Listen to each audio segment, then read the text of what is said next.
we're going to experiment with more dangerous stuff. And that is with the Van de Graaff. Here you see a Faraday cage which has some openings. It's not solid conductor, but it has small openings, which doesn't change the situation too much, maybe only a little. And I'm going to go inside that cage. This would also be a nice Faraday cage, but it's very hard for me to crawl in there. And if I go in there with a radio, just like the radio in your car, then you may not be able to hear the radio, even though radio waves is a difficult story, because the shielding that we discussed is only electrostatic shielding, and radio waves are electromagnetic radiation with strongly changing fields. So it may not be as perfect a shielding as you may think.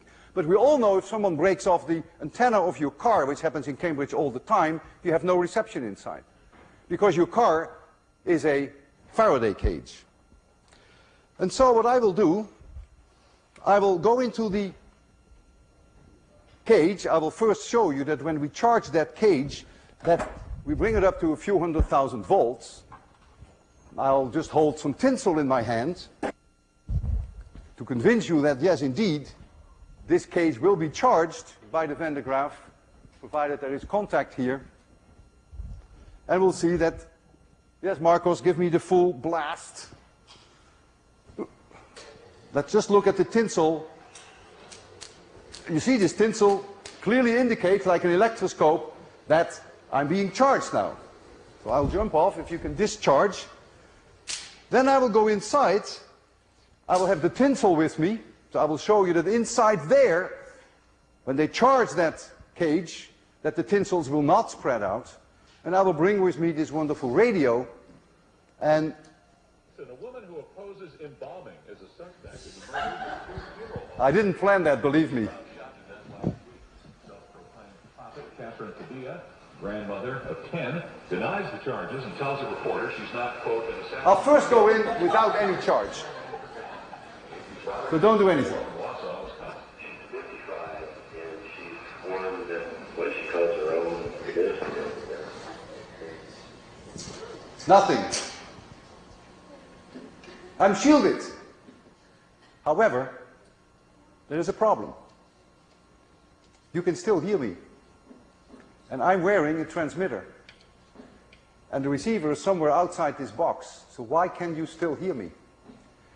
That means that the kind of radio waves that I am transmitting, a very high frequency, it's not a static field, so somehow they can get through. So the shielding is not perfect for fast changing electric fields. But it's good enough for AM radios. So now I'll go in, and I'll try to be brave, and he's going to try to zap me now, to electrocute me. But since I've taken 802, I'm not afraid. I bumped my head, that's a different story. Okay, Marcos, do the best you can. Here are the tinsels. Running up, 100,000 volts, 200,000 volts. I feel as happy like a clam at high tide inside here. Nothing is happening. I'm not worried at all. If lightning were to strike me, who cares? I'm in a Faraday cage. Not going to spoil my weekend. I can touch the inside. There's no charge anywhere here. My weekend won't be spoiled, and I hope that the new assignment is not going to spoil yours either. See you next Tuesday.